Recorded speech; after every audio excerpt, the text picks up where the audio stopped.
후보님부를 맡고 있는 차재성 전도사입니다. 저번에도 말씀드렸지만 우리 교회 다닌 지 10년 됐어요. 10년 됐고, 그래서 이제 여기 와서 이렇게 좀 신학교도 가고 뭐 대학원도 가고, 여기 삼성교회에서 뭐 거의 반은 컸다고 보시면 돼요. 근데 생소한 분들도 계셔서 인사드리는 거고요. 일단은 제가 좀 간증 하나를 할까 해요. 처음에 제가 저번에 저희 아버지에 대해서 간증을 했는데, 이제는 저희 가족들에 대해서 좀 간증을 하려고 해요. 예. 마이크요. 예, 저희 가족들을 위해서 약간 좀 간증을 하려고 하는데, 제가 이제 이번 주에 한 목요일날 새벽 예배를 좀 갔었어요. 가서 이제 말씀을 듣고 이제 계속 기도를 했는데, 가족에 대한 기도 여러분들 많이 하시잖아요. 그쵸? 가족의 뭐 건강을 위해서, 가족의 뭐 어떠한 뭐 이런 것들을 위해서 기도하는데, 솔직히 말씀 저 가족의 기도가 별로 잘 안 나오는 사람 중에 하나거든요. 왜냐면 아버지가 솔직히 다 죽어가시고 지금 어머니도 또 계시지만 가족들도 그렇게 뭐 형편이 그렇게 나은 삶은 아니에요. 근데 제가 가족을 위해서 기도를 하기 시작하는데 은연중에 그런 생각이 들더라고요. 가족은 나한테 해준 게 있어요. 가족은 나한테 베풀어준 게 있어요.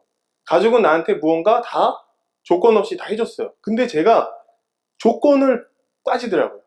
그러니까 내가 조건을 따지기 시작하는 거예요.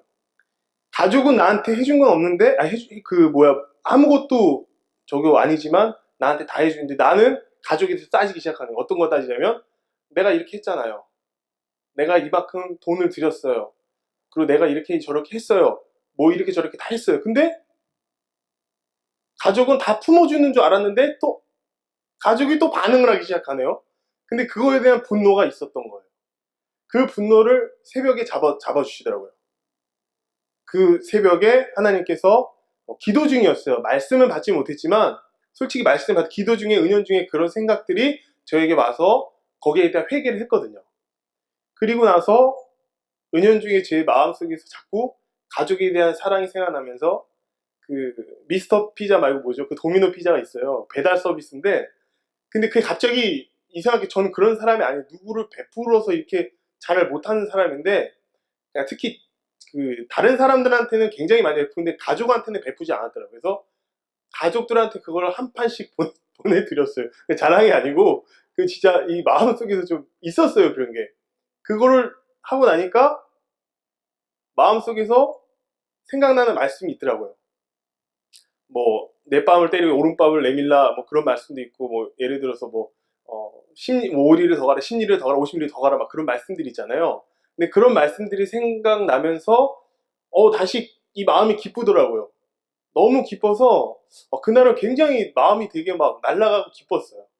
근데 금요일날 12시에 목사님이 전화 오셔서 말씀을 전해달라는 그 소리를 듣고 마음이 좀 착잡해졌죠. 왜냐면 또 전 솔직히 이 자리가 어울리지 않는 사람인데 자꾸 이렇게 부르시니까 조금 부족해서 성도님들이 저를 평가할까봐 두려운 게 있어요. 아니, 네, 죄송합니다. 아무튼, 그래서 좀 그런 마음에서 좀 솔직히 말하면 이거 빨리 끝내고 난 도망갈 거야. 막 그런 마음에서 하는 게 있어요. 솔직히 한편 마음으로는. 진짜 있어요. 도망가고 싶어요. 저 솔직히 교회 올 때마다 이런 생각 하거든요. 교회 문을 열자마자 하는 순간 무슨 생각, 이제 집에 갈 시간이 얼마나 됐지? 그 왠지 아세요? 그만큼 이 사역자의 자리가 힘들어요. 지금 제가 존경하는 정 목사님, 서 목사님, 그리고 김재영 목사님 계시잖아요. 자, 1인자와 2인자, 3인자가 있다 그러면 1인자는 엄청 힘들 것이요. 하지만 2인자, 3인자가 버티는 건 힘들어요. 그리고 제가 사역자의 그런 일을 감당하면서 느끼는 게 뭐냐면 2인자, 3인자들은요. 1인자의 그 그늘 안에 있기 때문에 굉장히 힘들어요. 여러분이 생각하는 것만큼 성도님이 생각하시는 만큼 부담이 엄청 돼요. 왜? 1인자께서 해놓은 거를 더 뛰어넘을 수 있어야 되는데 없잖아요. 그럼 성도님들의 귀는 뭐가 다 열려있죠? 1인자한테 다 열려있는 거예요. 그럼 2인자, 3인자의 삶은 굉장히 힘든 거예요. 왜? 높이 올라갈수록 더 가야 되지 못하고 중간에서 그 서포터 역할을 해주는 게 여러분 굉장히 힘들어요, 솔직히. 근데 저도 그런 부담감이 있는 거예요, 솔직히. 저는 인자도 못 가요. 1인자, 2인자 될 수가 없는 사람이에요. 근데 여기 와서 제가 말씀을 전하자고 하는 것은 어떠한 어떠한 이러한 성격대로 하는 게 아니라 무슨 내가 내 의지대로 하는 게 아니라 또 주님께서 이렇게 은혜를 주셨기 때문에 하는 거기 때문에 좀 두려운 마음이 솔직히 좀 있어요. 오늘 제가 말씀을 전할 때 좀 중구난방이어도 좀 이해해 주세요. 제가 너무 아파서 지금 정신이 없는데 아무튼 이해해 주시기 바랍니다. 자, 오늘 말씀을 나누기 전에 제가 잠깐 물어보려고 해요. 여러분, 이렇게 제가 저번 시간에 지체에 대해서 좀 얘기했는데 오늘은 성도의 그 생활, 그리스도의 생활에 대해서 좀 이야기하려고 해요. 자, 바울 서신은 누가 썼죠? 바울이 썼죠. 야고보 서신은 누가 썼을까요? 야고보가 썼어요. 그쵸? 그럼 바울 서신에 나오는 네 가지 맥락이 있는데 그거 혹시 아세요? 바울 서신에 나타난 네 가지 맥락이 꼭 있어요. 그게 뭐냐면 예수님의 죽음, 부활, 그 다음에 어떻게요? 승천. 그 다음에 재림은 아직 안 왔죠? 지금 세 가지야 네 가지 같이 들어가 있어요. 근데 야고보에서는 있을까요, 그런 게? 야고보에서는 그런 게 없어요. 그 왜 그럴까요? 바울은 믿음을 강조했어요. 그게 다 믿음으로 다 믿어지는 거잖아요. 그쵸? 근데 야고보는 행위를 강조했어요. 그래서 야고보 서신을 빼려고 했었어요, 원래는. 66권이 있는데 그 66권 정경에서 야고보 서신을 빼려고 했어요. 왠지 아세요? 행동만 있어요, 거기는. 믿음을 행함이 있는 믿음은 곧 죽은 믿음이라. 굉장히 그 메시지가 강한 말씀들이 있거든요. 근데 희한한 건 바울과 그럼 야고보가 사이가 좋았을까요? 안 좋았을까요? 아니요, 좋았어요. 왠지 아세요? 사도행전에 보면 바울이 1차, 2차, 3차 이제 전도여행을 하기 시작합니다. 근데 누구한테 서면에 사인을 받냐면 야고보한테 받았어요. 그러면 둘이 신학과 그 믿음이 틀리면 야고보가 반대하지 않았을까요? 그쵸? 야고보가 야 됐어, 너 절로 가. 난 너랑은 하지 않아. 바나바나 다른 사람하고 동역을 했겠죠. 근데 그게 아니라 바울을 선택했어요. 사인을 해줬어요. 1차, 2차 다 사인을 서면으로 해줬단 말이에요. 제가 왜 말씀드리냐면 바울은 믿음을 강조하고 야고보는 행함을 강조해요. 근데 이 두 개가 매칭이 돼요? 같이 될 수밖에 없다는 걸 얘기해 드리는 거예요. 자, 저희 교회는 믿음만 어떻게 보면 좀 강조하는 편이잖아요. 근데 제가 얘기하고 싶은 거는 행함이 따라간다는 것을 이야기해 주는 거예요. 자, 바울 서신은 13회, 13권이나 되고 그 내용 중에서 믿음이 많아요. 하지만 야고보서는 딱 5장이에요, 꼴랑. 근데 그 5장 안에 엄청난 행령 강종이 있어요. 행하는 그 메시지가 있어요. 근데 그게 두 개가 합쳐졌을 때 시너지가 어떻게 해요? 굉장히 분출될 수 있다는 거예요. 그래서 제가 이 행함은 어떻게 믿음이 수반되지 않는 행함이 없을지라도 이 행함으로써 믿음이 이길 수 있다 없다 아니에요. 그런 뜻이 아니라 믿음과 행함은 같이 가는 거예요. 그럼 제가 성도님께 물어보겠습니다. 구원과 성화가 같이 가요? 아니면 따로 가나요? 같이 가요? 따로 가요? 이거 확실히 하셔야 돼요. 같이 가죠? 그렇죠? 구원 안에 성화가 있나요? 성화 안에 구원이 있습니까? 구원 안에 성화가 있습니다. 그럼 구원 안에 성화가 있다는 것은 구원과 성화가 같이 간다는 뜻이잖아요. 그렇죠? 근데 일부 사람들은 성화를 따로 봅니다. 저는 그렇게 생각하지 않아요. 구원은 하고 성화는 같이 가게 돼 있어요. 구원하고 성화는 같이 가는데 성화는 어딜 때까지? 죽을 때까지. 죽을 때까지 우리가 그 성화에 되는 과정을 우리가 가는 거예요. 하지만 구원은 한번 이 취지를 받았어요.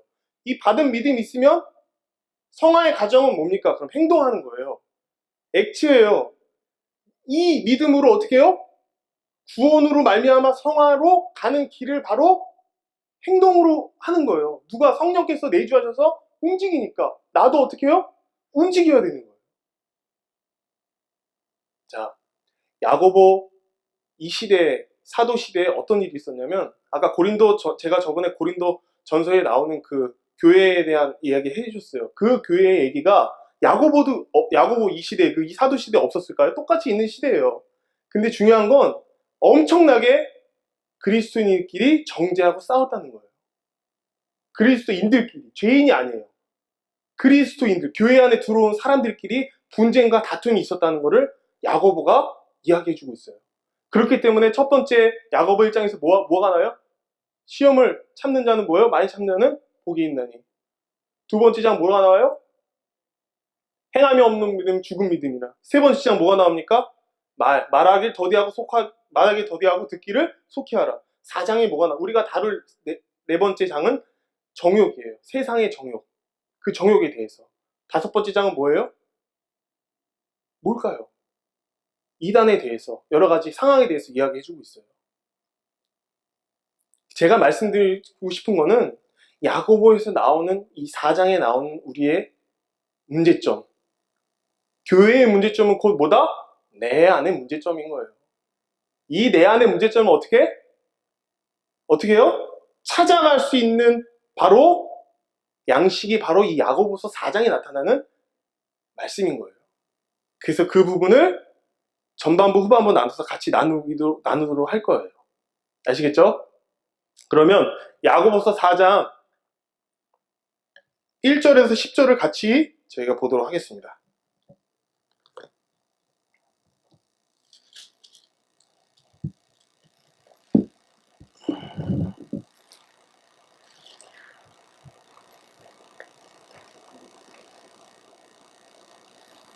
다 찾으셨어요?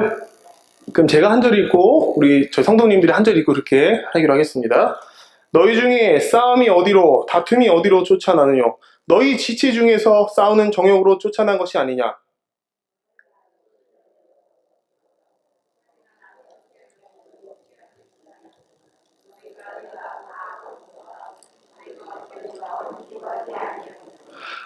구하여도 받지 못하면 정욕으로 쓰려고 잘못 구함이니라.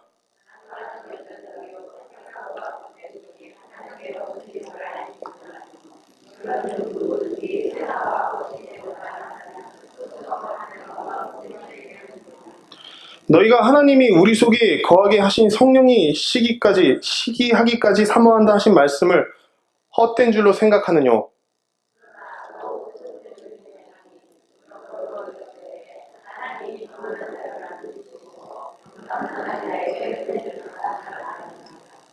그런즉 너희는 하나님께 순복할지어다. 마귀를 대적하라. 그리하면 너희가 피하리라.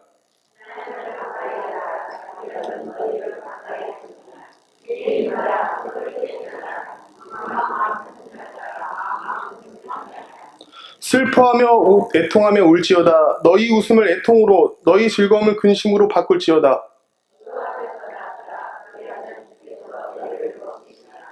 아멘. 자, 야고보서 4장 1절에 뭐라고 돼 있죠? 너희 중에 싸움 어디로 다툼이 어디로 쫓아나느냐? 너희 지체 중에서 싸우는 정욕으로 쫓아난 것이 아니냐라고 야고보가 반문을 해요. 여기서 정욕이라는 건 뭐죠? 육체의 정욕은 뭐예요? 곧 죄잖아요. 그렇죠? 그 죄가 어디서 온다고요? 지체를 통해서 온다는데 중요한 건 싸움과 다툼이란 단어가 있어요. 이 싸움이란 단어가 어떤 거예요? 나랑 사람과 1대1 싸움일 수도 있겠지만 원어를 살펴보면 전쟁이란 뜻이에요. 전쟁. 자, 그럼 전쟁은 어떤 나라를 파괴하기 위해서 일으키는 거예요. 그럼 그 전쟁을 할 때 서로 얼마만큼 손해가 나겠습니까? 손해 나요, 안 나요? 나죠. 내가 죽어야지만 되는 게 아니라 상대방을 죽여야 되는 거예요. 이걸 무슨 뜻인 줄 아세요, 여러분? 이게 뭐냐면 교회 안에서 이루어지고 있다는 거를 야고보가 얘기해 주는 거예요. 1대1도 전쟁인 거고요. 2대1도 전쟁인 거고 10대1, 10대2도 전쟁인 거예요. 그리스도인이라고 하는 사람들까지도 정욕으로 말미암아 살 수밖에 없다는 거예요. 그래서 다툼이 어디? 지체한테 있다 그러잖아요. 근데 지체끼리 전쟁을 하게 된다는 거예요. 이게 이 당시의 교회의 모습인 거예요, 여러분. 교회의 모습이 정욕대로, 자기의 생각대로, 자기의 의지대로 어떻게? 자꾸 움직여서 싸운다는 거예요. 근데 왜 야고보는 이렇게 철저하게 굉장한 메시지를 강하게 쓸까요? 이거 있잖아요, 여러분. 세상 사람한테 한 얘기 아니에요. 야고보서는요, 세상 사람들한테, 죄인들한테, 야, 너네들 이렇게 얘기해서 하지 말라고 던지는 윤리적인 말씀이 아니라, 그게 아니라 그리스도인들에게 던지고 있는 질문인 거예요. 여러분, 그리스도인이라고 생각되십니까? 그럼 그리스도인 안에 있는 정욕들을 누가 불태워 주셨죠? 예수님이 불태워 주셨잖아요. 그런데 이 정욕들이 나오나요? 안 나오나요? 예, 그거예요. 그 맥락으로 이야기하고 있는 거예요. 과연 그 정욕들이 얼마만큼 전쟁을 할 것만큼 싸우고 있느냐? 너희 안에서, 너희 밖에서, 교회 안에서. 그거는 그리스도인들을 대상으로 하고 있는 얘기예요. 밖에 있는 사람들이 아니에요. 하나님을 알고 믿고 있는 그리스도인들. 밖에 있는 사람들은 솔직히 말씀드릴게요. 전도의 대상이고 사랑이 되는 건 맞아요. 하지만 우리는 선택된 백성들이라고 하잖아요. 그럼 누구를 더 하나님께서 소중하게 생명력 있게 생각하시겠냐고요. 그건 바로 그리스도인들인 거예요. 교회 안에 직결하고 있는, 하나님을 경배하고 찬양하고 있는 그리스도인들을 찾고 있는 거예요. 그래서 정욕이 어떠한 것들에 대한 것들에 대해서 막 같이 얘기하고 있는 거예요. 야고보가 그렇게 첫 절 구절부터 세게 나가고 있어요. 그래서 쭉 가서 너희가 욕심을 내어도 얻지 못하고 살인하며 시기하여도 능히 취하지 못하나니 너희가 다투고 싸우는도다. 너희가 얻지 못하면 구하지 아니하며 구하여도 받지 못하면 정욕으로 쓰려고 잘못 구함이니라. 간음하는 여자들이여 세상에 벗된 것이 하나님의 원수임을 알지 못하느냐. 그런즉 누구든지 세상과 벗이 되고자 하는 자는 스스로 하나님과 원수되게 하는 것이니라. 자, 여기서 4절에서 우리가 말하는 간음하는 여자에 대해서, 여자들이여에 대해서 집중할 필요가 있어요. 간음하는 여자가 누굴까요? 간음이 뭘까요? 간음이 뭐예요? 예? 간음하는 여자들이 뭘까요? 여자들이라 그랬어요. 여자가 아니라. 간음하는 여자들은 저희들을 말하는 거예요. 그리스도인들을. 그리고 간음하는 여자들이 어디서 인용이 되냐면 이사야서에 나와요. 이사야서에. 우리를 이사야서에서 보면 뭐라고 나와 있죠? 뭐라고 부르죠, 우리를? 하나님의 예비된 신부. 우린 신부잖아요. 하나님은 신랑이시고. 그래서 간음하는 여자들이라는 것은 신부를 뜻해요. 그리스도를 믿는 사람들이에요. 그 믿는 사람들의 역할이 간음으로 바뀐 거예요, 지금. 정죄하고 간음하게 되잖아요. 그 간음으로 바뀐 거거든요. 그럼 얼마나 야고보가 쓰면서 이 간음하는 여자들을 표현했다 그러면 이 교회 안에 그리스도인의 사람들이 얼마나 타락하고 부패했을까라는 생각을 해보셔야 된다고요. 왜 야고보서가 왜 이만큼 행동을 강조했을까? 바울은 믿음 안에서 뭐든지 행하라고 했는데 이 신칭의 그 믿음을 강조했는데 왜 바울은 역으로, 아니 야고보는 역으로 행동으로 강령으로 왜 하라 그랬을까? 여러분 바울의 서신서를 읽으면 기가 막힌 내용들이 많이 나와요. 아멘하고 화답할 수 있어요. 근데 야고보서에 가면 숨이 막혀요. 왠지 아세요? 찔려요. 왜 찔릴까요? 죄를 지적하고 있어요. 그리스도인들에 대한 죄. 세상인들한테 하는 얘기가 아니라 그리스도인들한테 하는 경고의 메시지인 거예요. 계속해서 이야기하고 있어요. 그럼 제가 한 가지 물어보겠습니다. 우리는 신부될 자격이 있는 사람들이죠. 그쵸? 자격이 있다고 하셔야죠. 우리는 자격 있는 사람들이에요. 왜? 그분이 핏값으로 우리를 샀습니까? 안 샀습니까? 샀습니다. 그럼 우리는 어떻게 해요? 그 피로 말미암아 새 생명 얻고 살아가고 있잖아요. 그쵸? 그래서 야고보서 지금 4장 1절에서 지금 계속 제가 죄에 대해서만 언급했는데 하나님께서는 또 해결책을 주세요. 어떤 해결책이 다시 보겠습니다. 6절 7절, 6절 보겠습니다. 6절 같이 보겠습니다. 같이 읽겠습니다. 하나, 둘, 셋. 그러나 더 큰 은혜를 주시사 그러므로 이랬을 때 하나님이 교만한 자를 물리치시고 겸손한 자들에게 은혜를 주신다고 하였느니라. 다시 7절. 그런즉 너희는 하나님께 순복할지어다. 마귀를 대적하라. 그리하면 너희를 피하리라. 8절. 하나님을 가까이 하라. 그리하면 너희를 가까이 하시니라. 죄인들아 손을 깨끗이 하라. 두 마음을 품은 자들아 마음을 성결케 하라. 하나님이 대책을 지금 3가지나 주셨어요. 첫 번째 뭐죠? 첫 번째 뭐예요? 하나님께 뭐예요? 순복하라. 두 번째 뭐예요? 마귀를 대적하라. 세 번째 뭐예요? 하나님을 가까이 하라. 이 3가지의 해결책을 주신 거예요.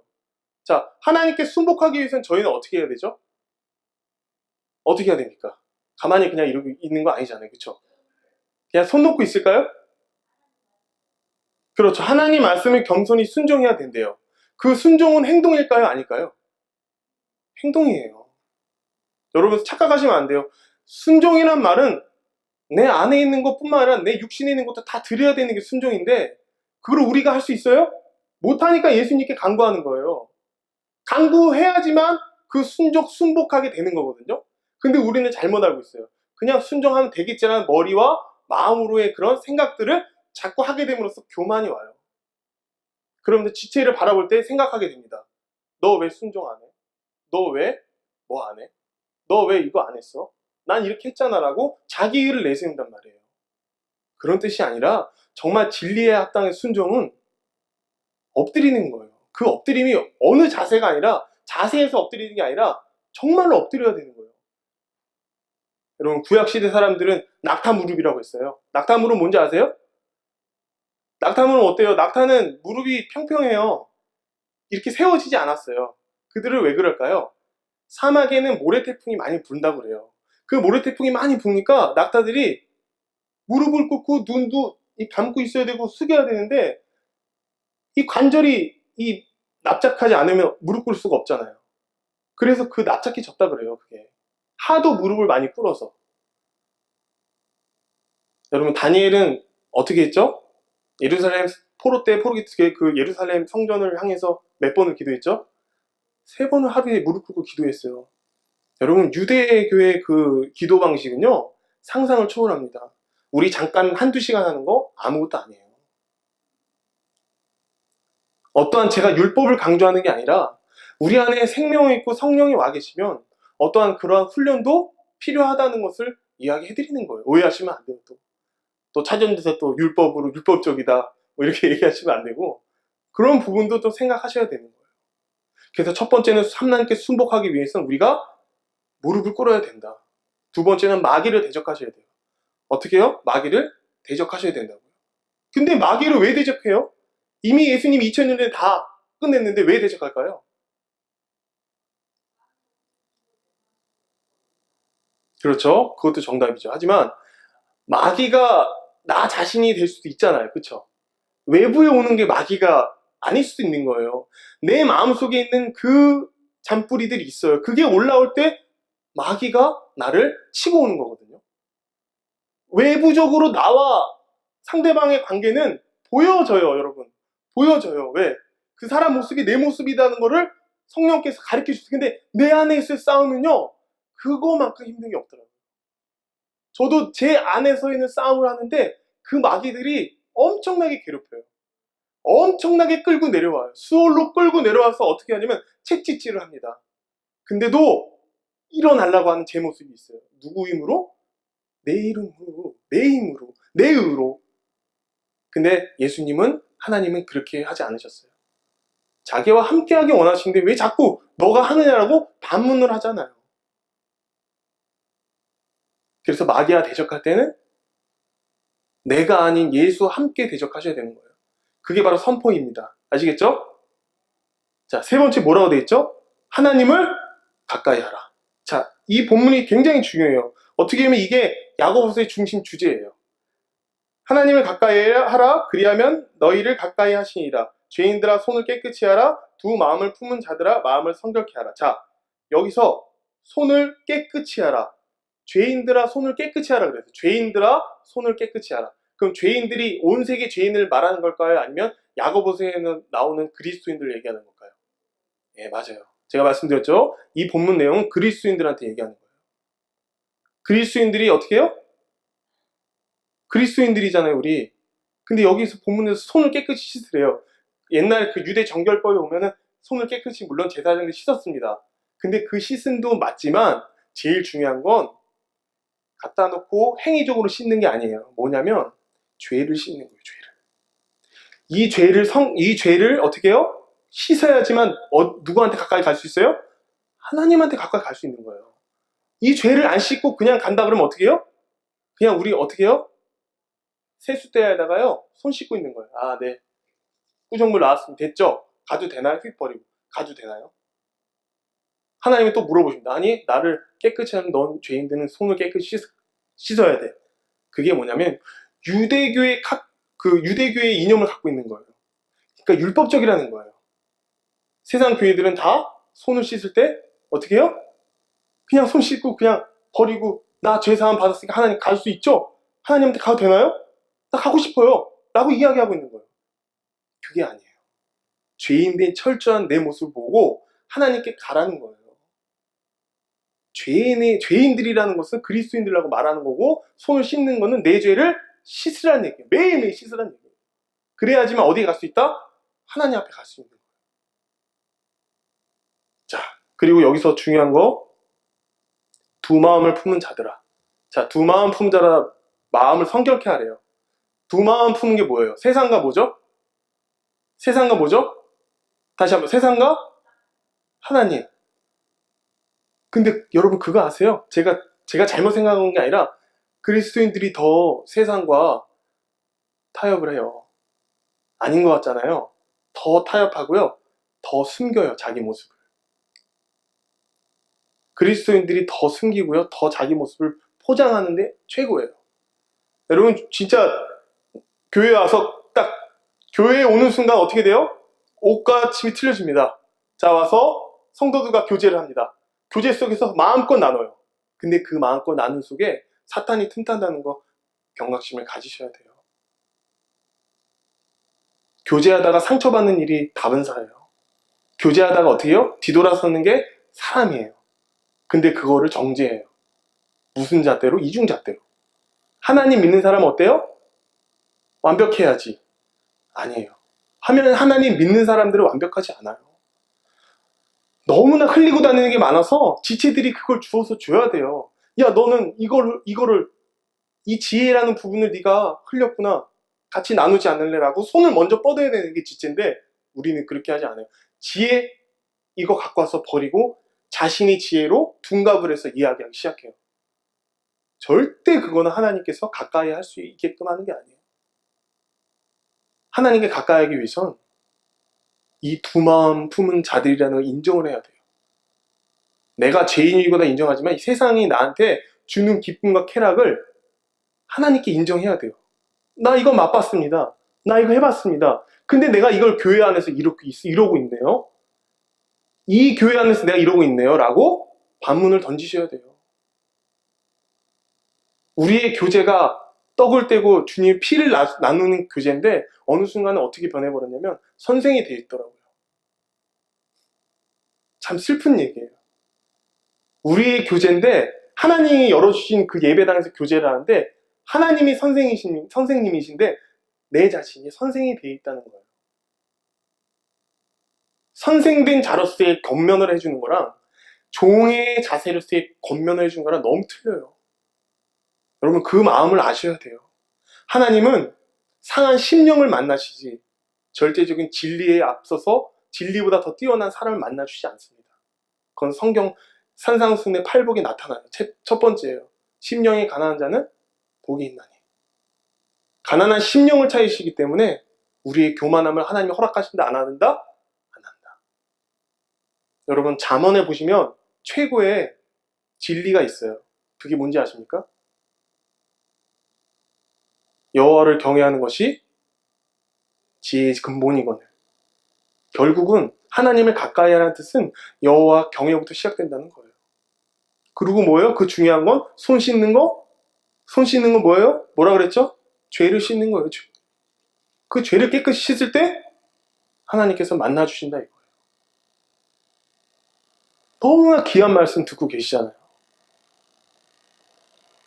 우리가 귀만 커져서는 안 되고요. 마음도 커져서는 안 돼요. 눈도 커져서도 안 되고요. 오로지 하나님 앞에 순종을 하셔야 되는 거예요. 그래서 마지막 절에 분명히 이렇게 나오거든요. 주 앞에서 낮추라. 그리하면 주께서 너희를 높이시리라. 근데 그 낮아짐이 무엇일까요? 여러분 그 낮아짐이 무엇일까요? 그냥 내 의지대로 낮아짐이 될까요? 그러니까 예수님이 저기 어디서 태어나셨어요? 죄송해요. 어디서 태어나셨죠? 베들레헴이라는 작은 마을에 어디요? 마구간에서 태어나셨어요. 그럼 예수님이 그 왕으로 오실 때 뭐 타고 오셨죠? 예루살렘 입성하실 때 새끼나귀 타고 오셨죠? 왜 백마 타고 안 오셨을까요? 지금 생각해봤어요. 왜 백마를 타고 안 오셨지? 왕이라며, 메시아의 왕이라며, 그럼 어떻게 되는 거야? 이스라엘 왕이신데 왜 백마를 타고 안 오시지?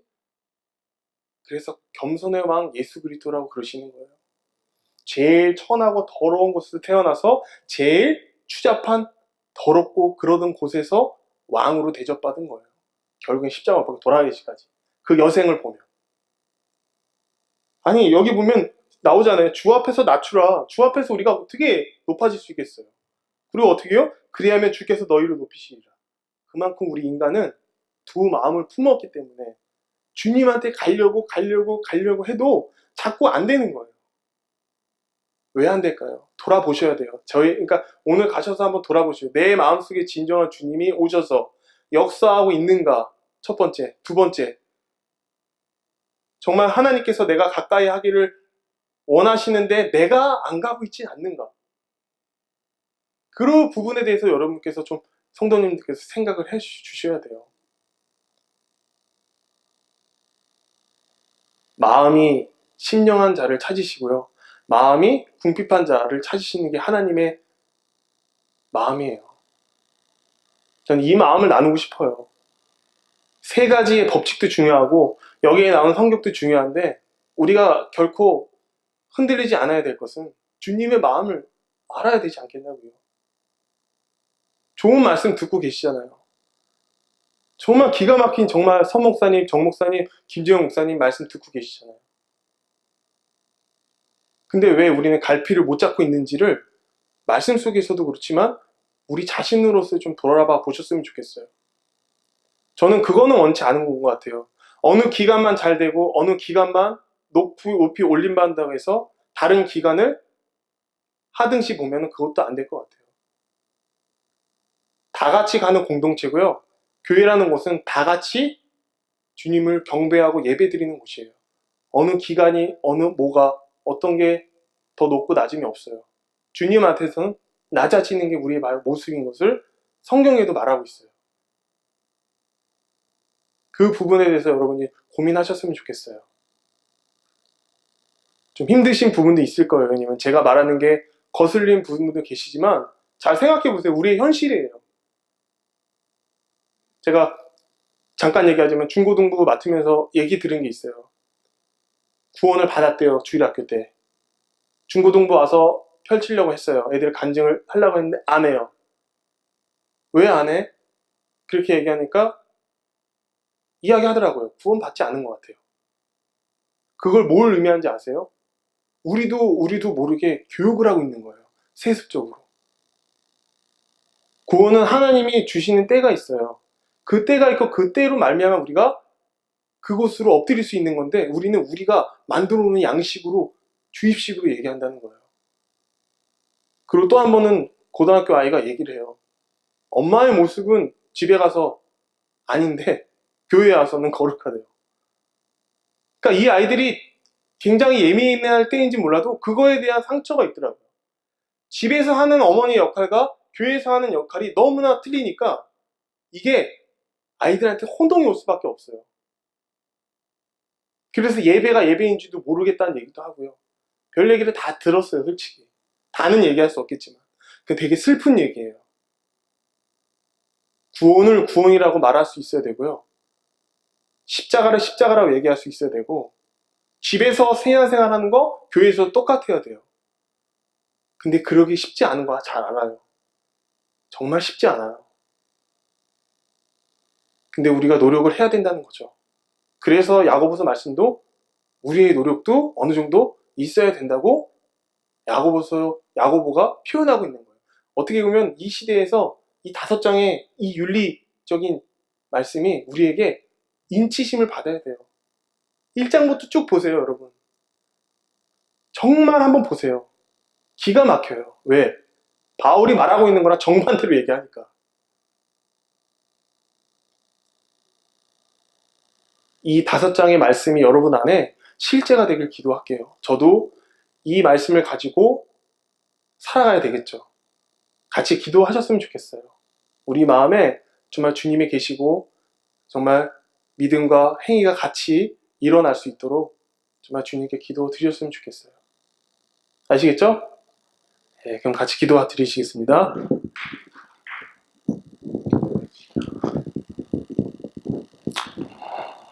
하나님 감사합니다.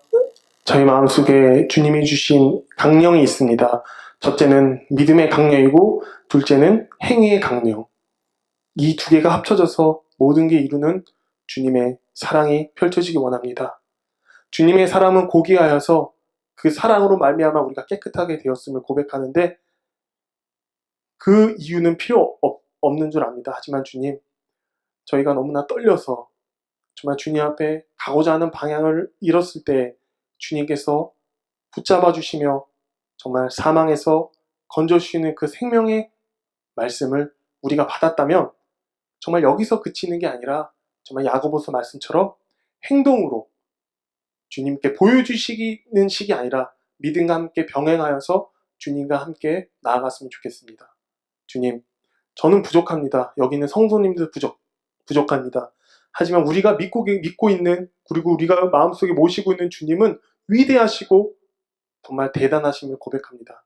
주의 종으로서의 살아가는 것에 대해서 불만이 없지 않겠지만 그래도 정말 그 불만이 주님의 은혜로 승화가 되어서 정말 주님 안에 온전히 들어가서 주님 안으로 주님 안에 더 깊숙이 들어가서 우리 성도님들과 제가 한마음 한뜻으로 주 앞에 나아가길 원합니다. 주님, 이 고백들이 우리에게 정말 있어서 절대적이어야 되고 정말 다음 주에 살아가는 이 일주일 동안 이 야고보서 말씀이 마음속에 새겨져서 늘 주님께 간구하며 나아가는 저희 삼성교회 성도님들이 되기 원합니다. 감사드렸고 우리 주 예수 그리스도 이름으로 기도드렸나이다. 아멘.